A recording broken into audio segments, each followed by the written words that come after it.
სახელითა მამისათა და ძისათა და სულისაწმინდისათა.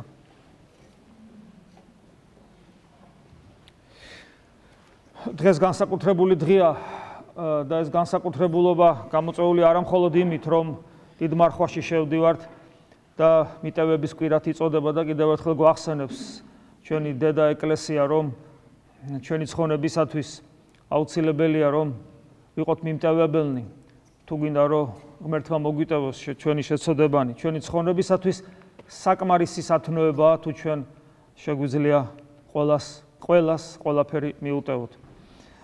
გარდა ამისა, დღეს არის ადამის განდევნის, 60-დან განდევნის ხსენების დღე, რომელიც ასევე მნიშვნელოვანია ჩვენთვის იმდენად, რამდენადაც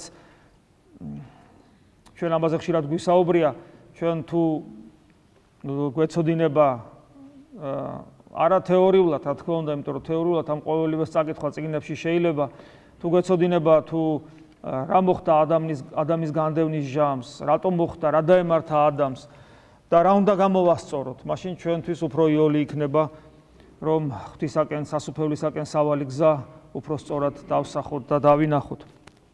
ამ თემებზე ძალიან ბევრი გვისაუბრია, ძალიან ბევრი იწერება და რა თქმა უნდა, ეს ყველაფერი ჩვენთვის ძალიან მნიშვნელოვანია და ეს თემა ამოუწურავია, ისე როგორც ყველა სახარებისეული საკითხავი და ყველა ის სიუჟეტი, რომელსაც წმინდა წერილი გვამცნობს. და დღეს კიდევ ერთხელ მოვიდა ეს დრო, დიდ მარხვაში შევდივარ და კიდევ ერთხელ ალბათ კარგი იქნება თუ გავიაზრებთ ამ ყოველივეს, რამდენადაც ჩვენ ეს შეგვიძლია, რამდენადაც ჩვენ ამჟამად ამ ეტაპზე ვიტევთ. და რა თქმა უნდა, მხოლოდ რაღაცა ვიწრო სექტორს თუ განვიხილავთ, იმიტომ რომ ყოველწლიურად ჩვენ სხვადასხვანაირად ვცდილობთ ამის დანახვას და დღესაც აი ესე რაღაცნაირად ასაც უფალი მოგცეს ამგვარად დავინახოთ. საერთოდ უნდა ითქვას, რომ როგორი იყო სამყარო ადამიანის დაცემამდე ჩვენ ეს არ ვიცით. ჩვენ ვიცით, რომ ის სხვანაირი იყო. ჩვენ ვიცით, რომ ადამიანის ბუნების დაზიანებით დაზიანდა მთელი სამყარო. როგორი იყო სამყარო არ ვიცით, მაგრამ დაახლოებით როგორია დღეს, იგი ჩვენ ვიცით. დაახლოებით, იმიტომ რომ ის დღეს როგორია, ჩვენ ესეც არ ვიცით. დაახლოებით შეიძლება ასე ითქვას, რომ ჩვენ ადამიანები, ჩვენი სამყოფელი დედამიწა, ჩვენი სადაც ვიმყოფებით, შეიძლება ასე ითქვას, ჩაკარგულია უსასრულო სამყაროში. და ჩაკარგულია იმდენად, რომ ჩვენ მატერიალისტური თვალსაზრისით, აი თუ მატერიალისტები რო არიან, თქვათ, ადამიანები ხო არიან ადამიანები, რომლებსაც არაფერი შემოქმედი არ წამთ. წამთ მარტო ის სამყარო, რომელიც არის და მას მიანიჭებენ სხვადასხვა საღვთო თვისებებს, მათ შორის მარადიულობას, თვით შემოქმედებას და ასე შემდეგ. მატერიალისტური თვალსაზრისით ჩვენ იმდენად ჩაკარგულები ვართ სამყაროში, რომ ჩვენ არ ვარსებობთ. თითოეული ჩვენთაგანი არ არსებობს. არა მარტო ჩვენ, არამედ დედამიწაც არ არსებობს. არა მარტო დედამიწა, არამედ მზის სისტემას თავისი 9 პლანეტით არ არსებობს. თუ დღეს ამობენ 8 არისო რაღაც შეცვალეს. არა მარტო მზის სისტემა, არამედ ჩვენი გალაქტიკა, სადაც 100 თუ 200 მილიარდი ვარსკვლავია, არ არსებობს მატერიალისტური თვალსაზრისით ამ უკიდეგანო ოკეანეში ჩაკარგულება. აი როგორც მაგალითად შეიძლება თქვა ჩვენთვის არ არსებობდეს აი აქ ამ ტაძრის სივრცეში რომელიღაცა თქვათ ჟანგბადის მოლეკულა, რომელიც სადღაც დაფრე. ამ ტრის ნაწილი, ნუ რაღაც უფრო პატარა კიდე. ტრის ნაწილა კი არა, უფრო პატარა, ჟანგბადის მოლეკულაზე უფრო პატარა, იქ რაღაცა ჩვენთვის ის არ არსებობს რეალურად, იმიტომ რომ ჩვენ მასთან შეხება არ გვაქვს, მას ჩვენთან პრინციპში შეხება შეიძლება არ გქონდეს. არ არსებობს ის, აი ესევე არ არსებობს სამყაროში ჩვენი ის სამყარო, რომელსაც ჩვენ ადამიანთა სამყაროს ვეძახით. და აი ეს ჩაკარგულობა, აი ამის განცდა, რა თქმა უნდა, თუ ადამიანი ამას გაიაზრებს, რა თქმა უნდა, ეს საკმაოდ მძიმეა, იმიტომ რომ აი ამის ფონზე, აი ამ თითქოს და მატერიალისტური თვალსაზრისით არარაობის ფონზე, როცა მართლა არარაობა ხარ სამყაროში და არ არსებობ, უცებ გაიაზრებ, რომ გაქვს რაღაც უცნაური თვისებები, ჯერ ერთი თვისებები შემეცნებისა, როდესაც შენ შეგიძლია ცოტათი მაინც და მეცნიერება რაც უფრო ვითარდება, უფრო მეტად და მეტად გაიაზრო, როგორ არ არსებობ მატერიალისტული თვალსაზრისით, როგორ არარაობა ხარ, როგორი ჩაკარგული ხარ. როგორი აი თან ჩვენი ბიოლოგიური სიცოცხლე ხო საერთოდ რაღაც არაფერი არ არის, არაფერი სამყაროს დროსთან შედარებით ბიოლოგიური სიცოცხლე, არაფერი არ არის. ჩვენ გვიყვარს პეპელა 3 დღე არსებობს. პეპელა 3 დღე არსებობს, ადამიანის 3 დღეც არ არის სამყაროში, არაფერი არ არის საერთოდ. ამის განცდა და ამის შემეცნება უკვე კითხვის ნიშანს ბადებს, კი, მაგრამ როგორ შეუძლია არარაობას შეიმეცნოს თავის არარაობა. როგორც მე ადრე გითხარი ბლეს პასკალის საოცარი სიტყვები, რომ ადამიანი რო თავის არარაობას უბადრუკობას გზნობს, მისი სიდიადე სწორედ ეს არის. არარაობა შეიმეცნებს თავის არარაობას და უკვე ჩდება პირველი კითხვის ნიშანი, კი, მაგრამ მე როგორ შემიძლია მე არარაობას შევიმეცნო ჩემი არარაობა. ეგება სხვა რაღაცა ხდება აქ. გარდა ამისა, საოცარი უნარი სიყვარულისა, რომელიც ასევე უცხო ფენომენია, თქვათ, არარაობისათვის და სამყაროში ჩაკარგული მატერიისათვის და ასევე კიდევ უფრო უცნაური თვისება, როგორიც არის თავისუფლება, რომელიც სამყაროში, აი მატერიალურ სამყაროში აბსოლუტურად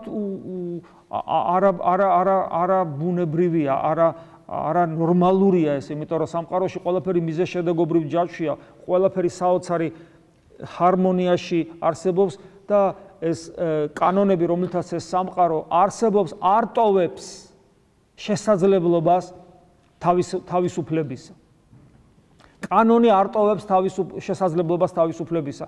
აი სულიერ ცხოვრებაში წესია, ცოტა გადახტომა მომიწევს, როცა პავლე მოციქული ასე მიზანმიმართულად ებძვის კანონის რელიგიურობას, კანონის სულიერ ცხოვრებას და წინ წამოწევს თავისუფლებას, რომ ქრისტემ გაგვან თავისუფლა, სწორედ ესა აქვს მას ხედველობაში, იმიტომ რომ იქ სადაც არის კანონი, იქ აღარ არსებობს თავისუფლება. მეორე მხრივ ადამიანი მას შეიძლება კითხვა დასვას, კი, მაგრამ როგორ ვიყო მე სულიერად მაცხოვრებელი კანონის და ჯულის გარეშე, თუნდაც ახალი აღთქმის ჯული და კანონი იყოს, ხო? ჩვენ ხო ამით შეზღუდულები ვართ. და აქ იწყება უკვე ეს ანტინომიური წყვილი, თავისუფლებას სრული, რომელიც ღმერთმა მოგვანიჭა, ამავე დროს გარკვეული კანონი, რომელიც ლაგამის სახით თითქოს ამოდებულია ჩვენზე და აი ამ დილემიდან როგორ გამოვიდეს, ამას გვთავაზობს სწორედ პავლე მოციქული, ამას გვთავაზობს ქრისტიანობა და ამაზე ვსაუბრობ ჩვენ ყოველთვის. იმიტომ რომ სულიერ ცხოვრებაში იოლია იყო კანონის მორჩილი და დაკარგო თავისუფლება და შესაბამისად დაკარგო ღვთის მსგავსების შესაძლებლობა და ცხონების შესაძლებლობაც კი. და ამავე დროს თითქოს და ლოგიკურად ჩვენი ლოგიკისათვის მიუწვდომელი, როგორ ვიყო თავისუფალი მე რელიგიურ ცხოვრებაში, როცა ყველაფერი წესი და კანონით არის გაწერილი, როგორ მივაღწევ მე ამ თავისუფლებას, რომლის გარეშეც ქრისტიანობა არ არსებობს. და აი ეს გადაუჭრელი დილემა სინამდვილეში გადაიჭრება სწორე სულიერი ცხოვრებით და როდესაც არ არსებობს სწორე სულიერი ცხოვრება, შესაბამისად არსებობს ახალი აღთქმის ეკლესიაში ძველი აღთქმის მსგავსი რელიგიურობა კანონის მორჩილებისა და მონობისა, რომელიც ბადებს ფარისეულურ სულს, რომელიც კლავს თავისუფლების, ანუ ქრისტეს სულს და შესაბამისად ვიღებთ იმათ, რასაც ვიღებთ, რასაც ჩვენ ვხედავთ სამწუხაროდ ჩვენს ეკლესიაში. შეეხება რომ მივუბრუნდეთ ჩვენს თემას სამყაროში ჩაკარგულობისა და აი ამ ყველაფრის განცდისა, შესაბამისად ადამიანი როცა აცნობიერებს, რომ ის აზროვნებს, ის ხედავს ამ ყველაფერს, შეიმეცნებს და რწმენაც აქვს, ეს უცნაური ფენომენი კიდე ცალკე თემაა რწმენა, აი ამ დროს ბუნებრივი ადამიანი არ შეიძლება მადლიერებით არ აღივსოს და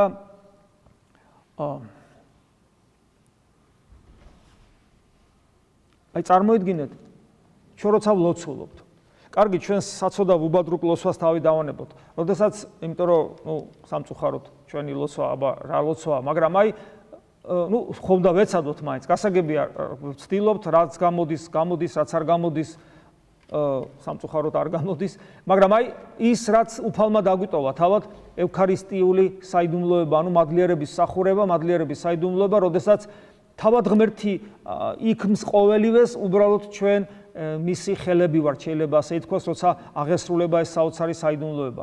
აი ამ დროს, როცა ვცდილობთ, რომ ჩვენი ყოველი სიტყვა ჩვენი გულიდან ღმერთს მიუძღვნათ, ღვთის საყდრამდე აღიწიოს, როცა შეიწირება უსისხლო მსხვერპლი, როცა ჩვეულებრივი პური და ღვინო ხდება ხორცი და სისხლი ქრისტესი, წარმოგიდგენიათ, რა შეიძლება ხდებოდეს ამ დროს სამყაროში.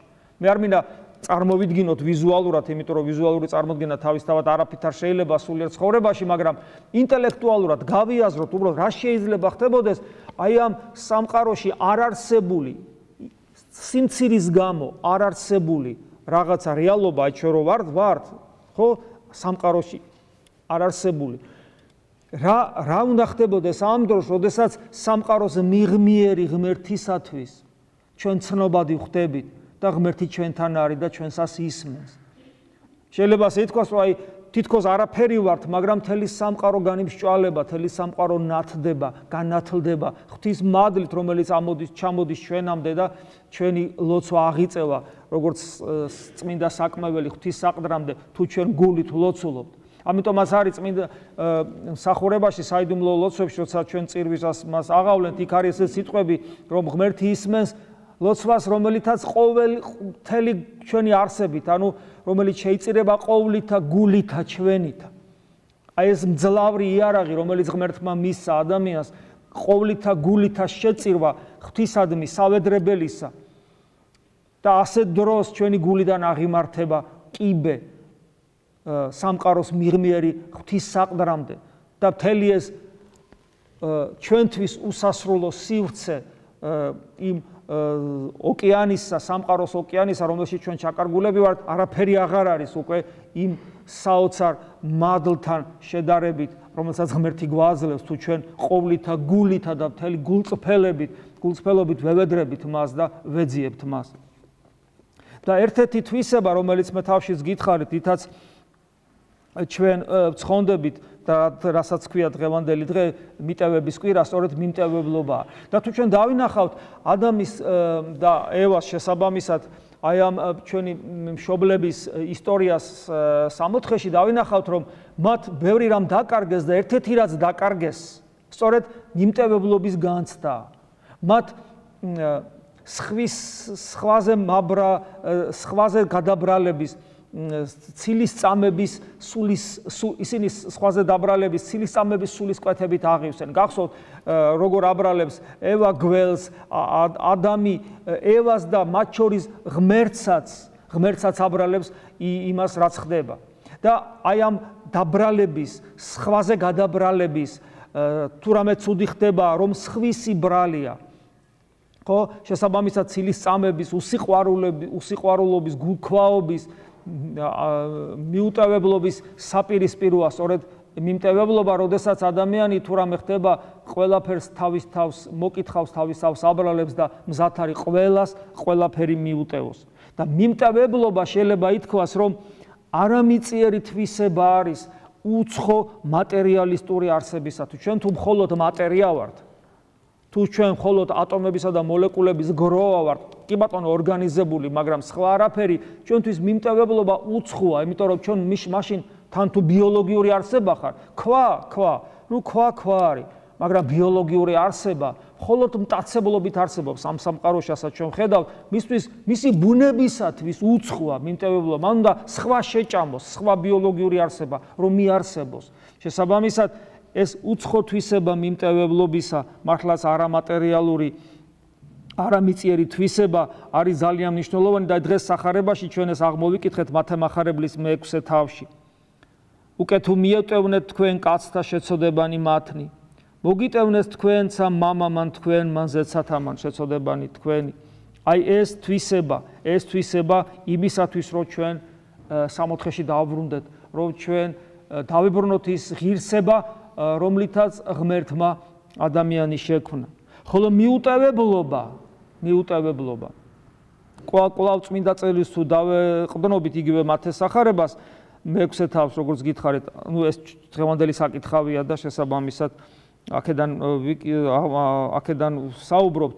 მიუტევებლობა პიროვნების გაქრობაა და ფაქტურად ადამიანის სრული შეზრდაა, ჯერ ცხოველურ სამყაროსთან და მერე მატერიასთან. ხოლო უკე თუ არა მიუტევნეთ კაცთა შეცოდებანი მათნი, არცა მამამან თქვენ მან მოგიტევნეს თქვენ შეცოდებანი თქვენი. რას ნიშნავს, როცა ღმერთი არ მოგიტევებს? ჯერეთი ეს თითქოს უცხოა ღმერთისათვის. ეს ნიშნავს, ღმერთი არ მოგიტევებს, ნიშნავს იმას, რომ შენთვის შეუძლებელი გახდა ღვთის მადლის მიღება. შეუძლებელია. ღმერთს უნდა, იმიტომ რომ იგი ამბობს, რომ მე მნებავს, რომ სადაც მე ვარ, თქვენც იქ იყოთ, მაგრამ შეუძლდა ბასილ დიდი ამბობს, რომ ადამიანი როგორც კი ცოდავს, ღმერთი იურიდიული თვალსაზრისით, იურიდიული თვალსაზრისით იმ წამს ვეკპატიებს. მაგრამ ღმერთი როგორც მკურნალი ვერ კპატიებს, იმიტომ რომ შენ არ აძლევ ამის საშუალებას, ის შენ თავისუფლებაზე კიდე არ ძალადობს. ამიტომ არ მოგიტევნეს მამამა შეცოდებანი შენი, ეს ნიშნავს, რომ შენ პირუტყვის მდგომარეობაში იმყოფები და შესაბამისად მატერიისაგან არ განირჩევი. შესაბამისად შენი პიროვნება, რომელიც პოტენციაში მოგეცა, ვერ რეალიზდება და შესაბამისად იღუპები, როგორც ღვთის ხატი არსება, ანუ მსგავსი ვერ ხდები. და მე წეგანას გითხარით თავისუფლების შესახებ. თავისუფლება, ანუ გათავისუფლება რისგან, როგორც მატერიის კანონებისაგან, ასევე დემონური პატივმოყვარეობის მარწუხებისაგან. თავისუფლება, დიახაც ეს არის. თავისუფლება ჩემი პიროვნული თავისუფლება, როგორც ჩემი ცხოველისგან, რასაც ხორციელი ბუნება ატარებს, ისე დემონური მდგომარეობისაგან, დემონური პატივმოყვარეობისაგან, რასაც ჩემი დაცემული სული ატარებს, ანუ დაცემული ხორცი ცხოველს გავს, დაცემული სული, იმიტომ რომ სული და ხორცის ერთობა ადამიანი, ანუ ღმერთს დაცილებული ხორცი პირუტყს გავს, ღმერთს დაცილებული სული გავს დემონს და დემონურ პატივმოყვარეობას ატარებს თავის თავში. და ამისგან გათავისუფლება არის სწორედ თავისუფლება. ვაგრძელებთ მათემახარებლიდან ამოკითხვას უფლის სიტყვებისა.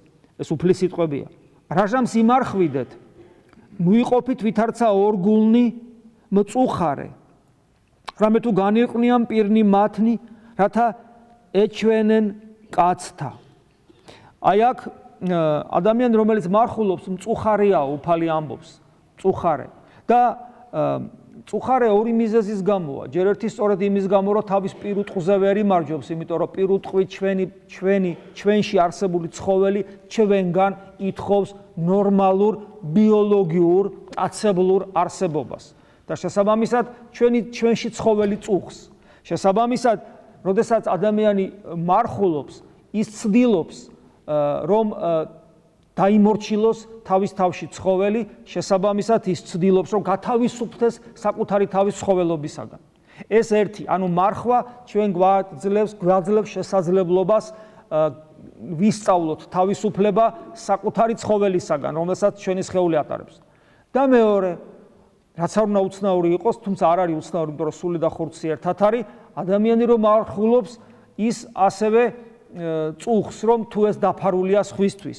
ამიტომ ის ცდილობს, რომ გაირყვნას თავისი პირი, ანუ ესე იგი მწუხარე იყოს დაღრეჯილი სახით და ასე შემდეგ, იმიტომ რომ ეჩვენოს კაცთა. ანუ ადამიანი როცა მარხულობს, მას აწუხებს ის, რომ ამას სხვა არ უფასებს, სხვა არ ხედავს და შესაბამისად ეს უკვე არის დემონური პატივმოყვარეობა. ამისგანაც განთავისუფლება, უფალი ხაზგასმით გეუბნება, თქვენი პირადი ღვაწლი, მოდი ესე განვაზოგადოთ მარხვა, თქვენი პირადი ღვაწლი, ნუ იქნება საჩვენებელი სხვების. აი აქ კიდევ ერთი ნიუანსია უნდა ითქვას, რომ ჩვენი ყოველი ქმედება ეკლესიაში უნდა იყოს დატვირთული მისიონერობით. აი მაგალითად, თუ ადამიანი თავის მარხვას გათქვავს იმ მოტივით, რომ სხვისათვის ეს მაგალითი იყოს, მან უნდა გათქვას თავისი მარხვა, თუ სხვა მისი მიბაძვით გაიხედება ღმერთისაკენ. ხოლო თუ ეს მხოლოდ იმიტოა, რომ ტაშის დაკვრას ელოდება ადამიანებისაგან, რა თქმა უნდა, ეს უკვე დემონურ პატივმოყვარეობაზე ასხავს, დემონური პატივმოყვარეობის წისქვილზე ასხავს წყალს. ანუ მარხვის მიზანი არის ის, რომ ჩვენ ვიყოთ ნათელი ამას სოფლისა, თუ ჩვენი მარხვა გამჟღავნდება, თუ ჩვენი ღვაწლი გამჟღავნდება, ამის მიზანი არის ის, რომ სწორი мотиваცია, რომ ჩვენ ნათელი ვართ ამას სოფლისა და ეს ნათელი უნდა იყოს სხვებისათვის დასანახავი და იმისთვის, რომ მე კი არ დამიკრან ტაში. არამედ იმისთვის, რომ ღმერთი ეძებონ. ანუ შენ როდესაც დაგინახავენ მოღვაწეს, მათ უნდა გაუჩნდეთ სურვილი შენი შემხედვარე, არა შენ დაგიკრან ტაში, არამედ ღმერთი ეძებონ. აი ეს არის ის სწორი ჩვენება, თქვათ, როცა ჩვენ მისიონერობთ, როცა ჩვენ ღვაწლს არ ვმალავთ, მაგრამ როცა ჩვენ ღვაწლს ვაჩვენებთ იმიტომ, რომ ტაში დაგვიკრან, ეს არის სწორედ მონობა ჩვენი დაცემული სულისა. ხოლო თავისუფლება და გათავისუფლება სწორედ აქედან გამომდინარეა, რომ ჩვენ სწორად ვმარხულობთ და შესაბამისად ნელ-ნელა ვსწავლობთ თავისუფლებას. ხოლო თავისუფლება საბოლოო ჯამში ეს არის კავშირი აი ამ ჩაკარგულები რო ვართ, ჩაკარგულები, საერთოდ რო არ ვარსებობთ. კავშირი, როცა ადამიანი თავისუფლდება თავის ბუნებიდან, ბუნებისგან, ის თავისუფლდება მთელი მატერიისგან. შესაბამისად, მას როგორც პიროვნებას, რომელიც თავისი შეიძლება ასე ითქვას, პიროვნება, რომელიც ჩვენს ბუნებაზე არ დაიყვანება და მას შეუძლია ბუნების მიღმიერ რეალობასთან კავშირი, ჩვენ პიროვნებას შეუძლია კავშირი გქონდეს სამყაროს მიღმიერ ცოცხალ ღმერთთან, ჩვენს მიუწვდომელ მამასთან, ჩვენს სამშობლოსთან. რათა არ აეჩვენო კაცთა მარხველად, არამედ მამასა შენსა დაფარულად და მამამან შენმან, რომელიც ხედავს დაფარულთა, მოგაგოს შენ ცხადად. ანუ კავშირი მამასთან და კავშირი მამასთან ნიშნავს, რომ შენ ხარ შვილი, ვინც ეს სამყარო შექმნა, შესაბამისად შენ აღარ ახარ უკვე ჩაკარგული, შენ პირიქით გამოგლეჯილი, ანუ შენი თავი გამოგლეჯე შეიძლება ასე ითქვას, ამ სამყაროს მიზეზშედეგობრივი ტყვეობისაგან და შენ ხდები ჭეშმარიტად თავისუფალი. და ამ თავისუფლების და გზა ამ თავისუფლებისაკენ მოდის სწორედ ჯერ მოდის საკუთარ თავზე გამარჯვებაზე, ანუ ჯერ საკუთარ თავზე უნდა გაიმარჯვო და შემდეგ სამყაროზეც იმარჯვებ.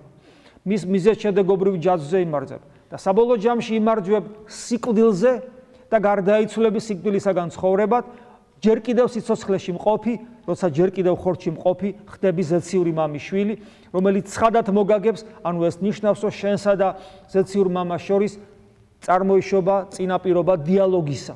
იმიტომ როცა შენ ქმედებას ღმერთი ცხადად მოაგებს, ეს არის წინაპირობა სწორედ პიროვნული დიალოგისა, რომელიც შენსა და ღმერთს შორის უნდა დაიწყოს, იმიტომ რომ ცხადად მოგება წყალობისა ჯერ კიდევ არ ნიშნავს პიროვნულ ერთობას და პიროვნულ დიალოგს. ეს არის აუცილებელი წინაპირობა, რომელიც ჩვენი სწორე სულიერი ცხოვრების შემთხვევაში გვექნება. ადამიანის სიცოცხლის საზრისი მხოლოდ სამყაროს მიღმიერი შეიძლება იყოს. მხოლოდ მარადისობაშია შესაძლებელი ადამიანური არსების რეალიზება. ჩვენ მიუხედავად იმისა, რომ ჩაკარგულები ვართ, ფაქტია, რომ ვარსებობთ. ანუ ფაქტი არსებობისა ეს ერთი და მეორე ფაქტი იმისა, რომ კიდევ ვიმეორებ, ვისაც თქვათ ოდნავი შეხება აქვს და აინტერესებს თანამედროვე მიღწევები, თქვათ, რასაც თანამედროვე მდგომარეობა შეიძლება ასე ითქვას, ფიზიკისა, რომელიც თავისი მიღწევებით გვაოგნებს, სწორედ შესაბამისად ხედავ, რომ პრინციპში არ არსებობ, მაგრამ ფაქტია, რომ არსებობ, სამყარო არსებობს, რომლის მიმართაც შენ არაფერს წარმოადგენ, მაგრამ შენ შეგილია ამ სამყაროს შემეცნება და ძალიან ბევრი რამე უკვე შეიმეცნე, ეს ძალიან უცნაური რამ არის. ესე იგი ფაქტიურად არსებობ, თან ცოცხალი ხარ და შენი არარაობა ერთის მხრივ აბსურდულს ხდის შენს პატივმოყვარეობას, შენს მიუტევებლობას, აი ადამიანს რაღაცას არ მიუტევებ და რატო არ მიუტევებ?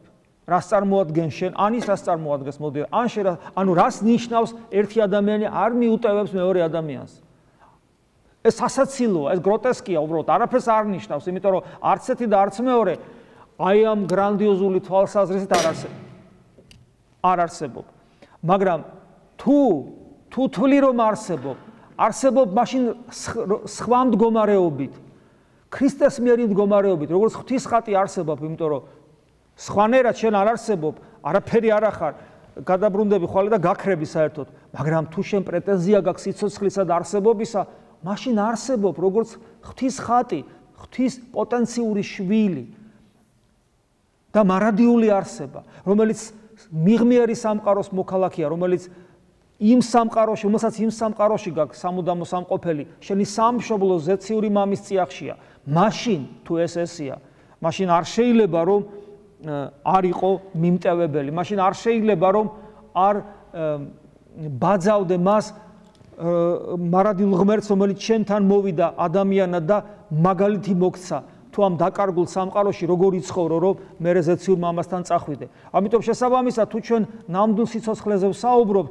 დიახაც ჩვენ უნდა ვიყოთ მიმტევებელნი, დიახაც ჩვენ უნდა სხვანაირად მოვექცეთ ადამიანს, იმიტომ რომ ის ადამიანიც შენსავით თუ აქამდე შენც არარაობა იყავი და ისის და ორი არარაობა ჩხუბობს და უბრალოდ სასაცილოა, ამ შემთხვევაში ის უკვე აღარ არის არარაობა, ის ზეციური მამიშვილია, როგორც შენ და ესე გამოდის, რომ შენი ძმა არის, შენი და არის და უკვე აღარ შეიძლება მიუტევებლობა. შესაბამისად, შენი მდგომარეობა, შენი ხედვა სხვანაირი უნდა გახდეს.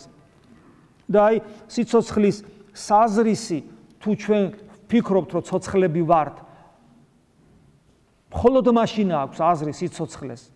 თუ ეს საზრისი მისი შეიძლება იყოს სამყაროს მიღმიერი და ჩვენი არსების რეალიზება მხოლოდ სამყაროს მიღმა შეიძლება, მხოლოდ მარადისობაში შეიძლება იყოს. და ამიტომაც ამბობს უფალი დღევანდელ სახარებაში კვლავ, ნუ იუნჯებთ თქვენ საუნჯეთა ქვეყანასა ზედა, ხოლო თქვენ იუნჯებდით საუნჯეთა ცათაშინა, რამე თუ სადაც არ საუნჯე თქვენი, მუნცა იყოს გული თქვენი. გული, რომელიც არ შეიძლება ამ სამყაროს ეკუთვნოდეს. იმიტომ რომ გული არის ერთადერთი ორგანო, რითაც ღმერთის დანახვა შეიძლება. შეუძლებელია ღმერთის დანახვა იმ ოპტიკური ხელსაწყოთი, რომელსაც მხოლოდ სინათლის ხედვა შეუძლია. შეუძლებელია ღმერთის დანახვა ჩვენი სმენით, რომელსაც მხოლოდ ბგერების, მატერიალური ბგერის რხევის გაგება შეუძლია. ერთადერთი ორგანო, რითაც ღმერთის დანახვა შეუძლია, ჩვენი გულია, ოღონ არა ანატომიური. არამედ ანატომიური არა, იქ რაღაც სხვა გულია, რომელიც ანატომიური გულის ზემოთ არის, ოღონ ეს რა არის ჩვენ არ ვიცით. რა თქმა უნდა, ის ანატომიურ გულსაც გადასცემს თავის შეგრძნებებს, მაგრამ ის ცოტა ზემოთ არის. მისით შესაძლებელია ღმერთის დანახვა. უფალმა ეს გითხრა კიდევაც, ნეტარიყვნენ წმინდანი გულითა, არამედ თუ მათ ღმერთი იხილონ. ამიტომ ჩვენი საზრუნავი, როცა ჩვენ სულიერად ვცხოვრობთ და თუ ჩვენ ხვდებით, რომ ღმერთი თუ არ ვიხილეთ, ჩვენ სამოთხეში ვერ დაუბრუნდებით, ესე იგი, ჩვენი საზრუნავი იყოს გულის განწმენდა.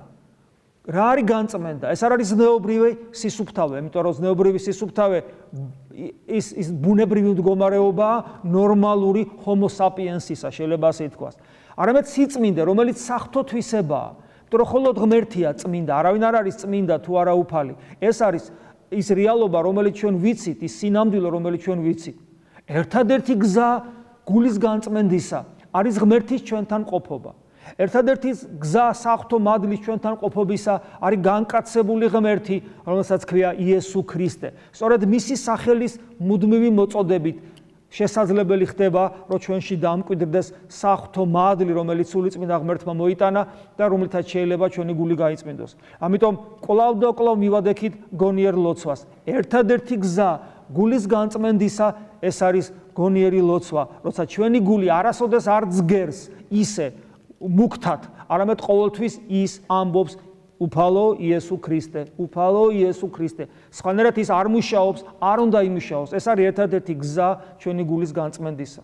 მე მესმის რომ ეს რთულია, მაგრამ სხვა გზა არ არსებობს. თქვენ ძალიან კარგად იცით და რა თქმა უნდა მეც ვიცი ის რომ საკმარისია რომ ჩვენი გული არ იყოს დაკავებული იესო ქრისტეთი, ის ყოველთვის კავდება სხვა რაღაცეებით. ეს სხვა რაღაცეები ყველაზე უკეთეს შემთხვევაში უბრალოდ უაზრობა მარადილ პერსპექტივაში, მაგრამ ძალიან ხშირად ის კავდება უწმინდურობით, სიბილწით.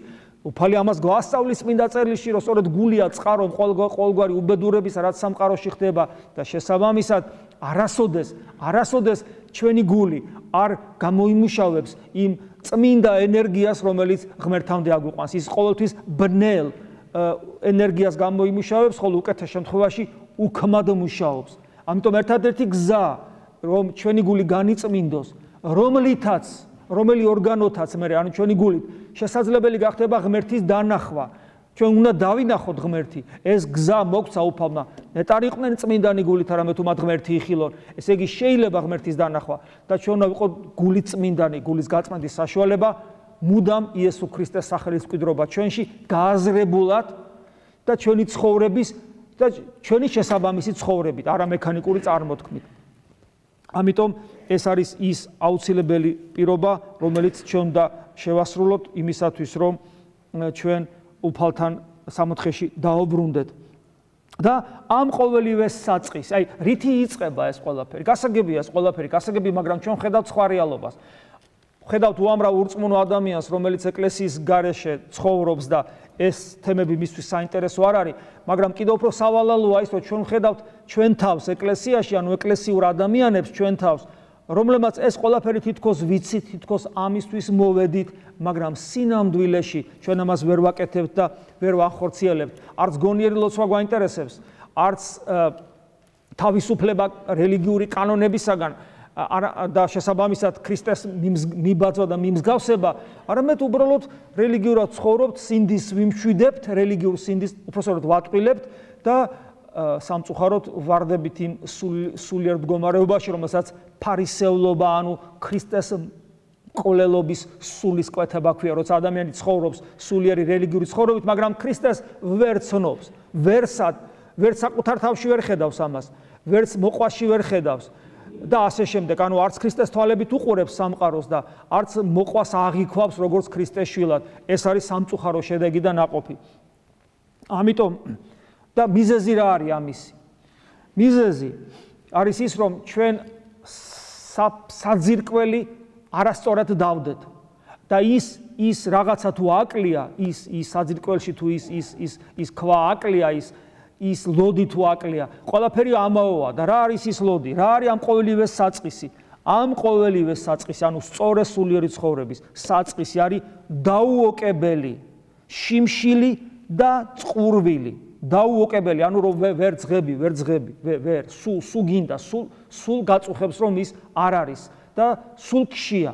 დაუოკებელი, შიმშილი და წყურვილი არა ამ ქვეყნიური, არა ამ ქვეყნიური, სამყაროს მიღმიერი სიმართლისა, ანუ სინამდვილისა, ანუ ნამდვილად არსებულისა, გონებისათვის მიუწვდომელი, ღირსეული და დიადი სიცოცხლისა. ეს, ანუ ღმერთზეა საუბარი, ხო? თავისთავად ცხადია. და ამიტომაც ამბობს უფალი, ნეტარი იყვნენ, რომელთა შიოდეს და წყუროდეს სიმართლისათვის, რამე თუ იგინი გაანძღენ. აი ეს შიმშილი და წყურვილი. როგორ შეიძლება რომ ადამიანს არ კონდეს ეს? აი მაგალითად, ვთქვათ, ყველაფერი კეთილად გავაკეთებ. დღეს, ვთქვათ, დილიდან საღამომდე. ესე იგი, ვცდილობდი რომ მოყვასთვის არ მეწყენებინა. ვცდილობდი რომ სადმე თუ იყო ამის შესაძლებლობა, კი ბატონო, ცოტათი მაინც მიმეშვირა მეორე ლოყა. ვეცადე რომ თვალი არ გამქცეო და გული გამეტნაკლებად ყველაფერს ვცდილობ, ყველაფერს. ვიცით რომ ეცადაც კი ვცდილობთ, მაგრამ არაფერი არ გამოდის, მაგრამ ნუ დაუშვათ. რომელიც ჩვენთაგანი იტყვის, რომ ამის მერე მას აქვს, ნუ რა ვიცი, თუ ვინმე არსებობს ჩვენში ესეთი, იცი, მე ღმერთს პიროვნულად ვიცნობ, მასთან მუდმივ დიალოგში ვარ. ვერცეთი ვერ იტყვის ამას, იმიტომ რომ ჩვენ ეს არა გვაქვს. ეს არის ჩვენი სერიოზული პრობლემა. და ამიტომ მიუხედავად იმისა, რომ იდეალური ქრისტიანი რომ იყო, იდეალური რომ დაჯდები შენთვის ღამე იქ პატარა სკამზე და რომ გულში ჩახვალ, აღმოაჩენ რომ არანაირი კავშირი ღმერთთან არ აქვს. შენსა და ღმერთში არის აი ეს ბნელი, აი სამყარო, აი სამყაროში არის ესეთი ფიზიკოსებს აქვს ესეთი ტერმინი შავ ხვრელს ეძახიან, იცით? შავი ხვრელი არის რაღაცა სიბნელე, რომელიც ბოლომდე არავინ არ იცის რა არის, ზოგი რაღაცა უკვე მისტიკაშიც გადადის, იმიტომ რომ თავისთავად შავი ხვრელის განმარტებაც კი უკვე მისტიკას შეიცავს, ფიზიკური მეცნიერული განმარტება და იქ ყველაფერი ჩაკარგულია, დრო და სივრცეს გამრუდება ხდება და ყველაფერი იკარგება იქ და ზოგი იმასაც ამბობს, ეს შავი ხვრელი შეიძლება იყოს პარალელურ სამყაროში, მიღმიერ სამყაროში გასასვლელი. შეიძლება ითქვას, რომ თითოეულ ჩვენთაგანს საკუთარი შავი ხვრელი აქვს გულის სახით, რომელიც ჩვენსა და ღმერთშუა დგას და ეს შავი ხვრელი ასნიშნავს, შავი ხვრელი რომ არის სამყაროში, იმის იქით არაფერი არ ჩანს და მის გარშემოც ყველაფერი დეფორმირებული არის, სივრცე და დრო. და იმის იქით არაფერი არ აჩვენს, ყველაფერს თანთქავს. თითოეულ ჩვენთაგანს ეგეთი შავი ხვრელი გულში აქვს. და ეს შავი ხვრელი ჩვენსა და ქრისტეს შუა დგა. ამიტომ როცა დგები და უფალო იესო ქრისტე რო ამბობ და გაგიგია სადღაც წაგიკითხავს, ხო, მამებთან იქ რომ ამას რო ამბობდნენ, როგორ იხსნებოდა მათთვის ცა და როგორ ტიროდნენ ეს ადამიანები საღვთო მადლით. შენთან ეგეთი რამე არ ხდება და ესე ვერც ეშვები, მაგრამ ეს შავი ხვრელი გულში რომ გვაქვს, ჩვენსა და ღმერთშუა რო დგას, და ვერ შევდივართ, იმიტომ რომ იქ უნდა შევიდეთ, იქ შესვლას გარკვეული რისკიც არის, გარკვეული თავგანწირვა ჭირდება, მეომრისული ჭირდება, ხო? მოკლედ პრობლემა არის. ეს პრობლემა დასაძლევია და სანამ ამ პრობლემას არ დავძლებთ, ჩვენ არ შეიძლება რომ არ გშიოდეს და გწყუროდეს სიმართლე, რომელიც არის ქრისტე. და სწორედ აი ეს შიმშილი და წყურვილი, იმ სამყაროს მიღმიერი, მარადიული სიცოცხლისა, ჭეშმარიტად არსებული სინამდვილისა, რომელიც არის ღმერთი, აი ამის წყურვილი არის საფუძველთა საფუძველი, რომ აი ეს რაზეც ჩვენ ვილაპარაკეთ, ის ჩვენში რეალიზდეს. იმიტომ რომ აი ეს მუდმივი წყურვილი ჩვენში ბადებს გულმხურვალებას და მუდამ მაძიებლობის სურვილს, როცა ვერ ისვენებ, სულ ეძებ ახალს, სიახლეს, შემოქმედებითი მიდგომა გაქვს ყველაფერში და თავისუფლება გჭირდება ყოველივე ამისათვის, იმიტომ რომ არ შეიძლება იყოს შებორკილი. თუნდაც საეკლესიო კანონებით, მაგრამ საეკლესიო კანონებით და მხოლოდ მაშინ თავისუფლდები, როცა შენ სიკვდილამდე ერდგულებ ქრისტეს. როცა ადამიანი სიკვდილამდე ერდგულებს ქრისტეს, მას არანაირი კანონი არ ჭირდება, იმიტომ რომ მას უყვარს და სადაც არის სიყვარული, იქ აღარ არის შებოჭილობა არანაირი. აი ეს არის და შესაბამისად ყველაფერი აქედან იწყება. ამიტომ როცა ჩვენში ვატყობთ, რომ მოდუნებული ხარ, რომ გეზარება, რომ სული გეხუთება, რომ აღარ გინდა მოკლედ, რომ რაც გვემართება ხოლმე, ხო? მიზეზი ამის ის, რომ არ გშია და არ გწყურია სიმართლე. და თუ არ მოგშვიდება და თუ არ მოგწყურდება და თუ ეს მუდმივი ჩვენი სატანჯველი არ იქნება, სანამ ცოცხლები ვართ, მაგრამ სატანჯველი ბჭყალებში, იმიტომ რომ ამას დიდი სიხარულიც მოყვება, თუ ეს მუდმივი სატანჯველი ბჭყალებში არ იქნება ჩვენი ცხოვრებისა შიმშილი და წყურვილი სიმართლისა, ჩვენ სულიერ ცხოვრებაში ვერცეთ ნაბიჯს ვერ გადავდგავთ. იმიტომ რომ ვისაც სინამდვილეში შიმშილისა და დაუოკებელი შიმშილისა და წყურვილის განცდით ქრისტე არ ჭირდება, ის ქრისტიანი ვერ იქნება. ქრისტიანი მხოლოდ ის არის, ვისაც ვერ ძინავს და ვერ ღვიძავს, ვერ ჭამს და ვერ სვავს და ვერაფერს ვერ აკეთებს ქრისტეს გარეშე. რასაც არ უნდა იქმოდეთ, ყველაფერს ღვთის სადიდებლად იქმოდეთ. მე ადრეს გითხარით, გონი ბევრჯერ ყველა ადამიანს თავისი ფასეულობათა იერარქია აქვს, ღირებულებათა იერარქია. ნუ პირველ ადგილზე ვიღაცისთვის ოჯახია, ვიღაცისთვის სამშობლო, ანუ ეხლა ეგოიზმი არ უნდა იყოს შენთვის პირველ ადგილზე. მე იმიტომ რომ ეგოიზმი არ არის ღირებულება. ღირებულება, სამშობლო, ოჯახი, თქვათ, რაღაცა უამრავი სიკეთე, უამრავი რაღაც არსებობს, ხო? და იქ იერარქიის მიხედვით, მე იქ სამსახური იქნება რაღაც ასე შემდეგ. ჩამონათვალე გააკეთო.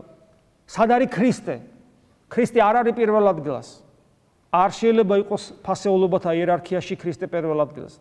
არამედ ქრისტე არის ყველგან და ყველაფერში, პირველ ადგილზეც, მეორეშიც, მესამეშიც, მეოთხეშიც და სადამდეც გაქეს ფასეულობათა ჩამონათვალი. ყველგან ქრისტეა, იმიტომ რომ სადაც ქრისტე არ არის, სინამდვილეში არანაირ ფასეულობას არ წარმოადგენს. არც სამშობლო, არც ოჯახი, არც შენი ღირებულებები, ღირსება და ასე შემდეგ. ქრისტე ყველაფერში უნდა იყოს. და შესაბამისად ვიმეორებ პავლე მოციქულის სიტყვებს, რასაც არ უნდა ვიქმოდეთ, ყველაფერს ღვთის სადიდებლად ვიქმოდეთ. მაშინ ესეთი ადამიანი, ამგვარი ადამიანის ცხოვრება უпростоრად, ერთდით ღვთის სახურებად გადაიქცევა და მისი გული ერთდით საკურთხევლად, საიდანაც მუდამ შეიწირება უსისხლო მსხვერპლი ღვთის წინაშე. მსხვერპლი ქებისა, როგორც გვასწავლის წმინდა წერილი. და დავასრულოთ ჩვენი საუბარი პავლე მოციქულის დღევანდელ დღეს ამოკითხული სიტყვებით, რომელთა მიმართ მე-13 თავიდან. იცით დრო, ვინაიდან მოახლოვდა ძილისაგან თქვენი გამოფხიზლების ჟამი. და ხსნა ახლა უფრო ახლოა ჩვენთან ვიდრე მაშინ, როცა ვირწმუნეთ. ეს შეიძლება ჩვენ თავზე მივიღოთ, ყველანი მოვედით რაღაცა ესეთი ბავშვური რწმენით და აღმოვჩნდით მიუწვდომელი სიდიადის წინაშე და ხსნა უფრო ახლოა ნიშნავს იმას, რომ ბევრი რამე გავიგეთ, რომელიც ახლა ჩვენში უნდა რეალიზდეს. და შესაბამისად პავლე გვეუბნება, უნდა გამოფხიზლდეთ, მოახლოვდა ძილისაგან თქვენი გამოფხიზლების ჟამი. ღამე მიიწურა და მოახლოვდა დღე. გასაგებია, რომელ ღამეზეა და რომელ დღეზე. მას განვიშოროთ ბნელი საქმენი და შევიმოსოთ ნათლის საჭურვლით.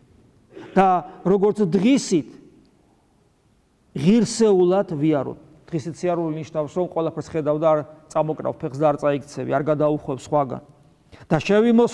და შევიმოსეთ უფალი იესო ქრისტე. ამინ. მადლი უფლისა ჩვენისა იესო ქრისტეს და სიყვარული ღვთისა და მამისა და ზიარება სულისა წმინდისა იყოს თქვენ ყოველთა თანა. ამინ.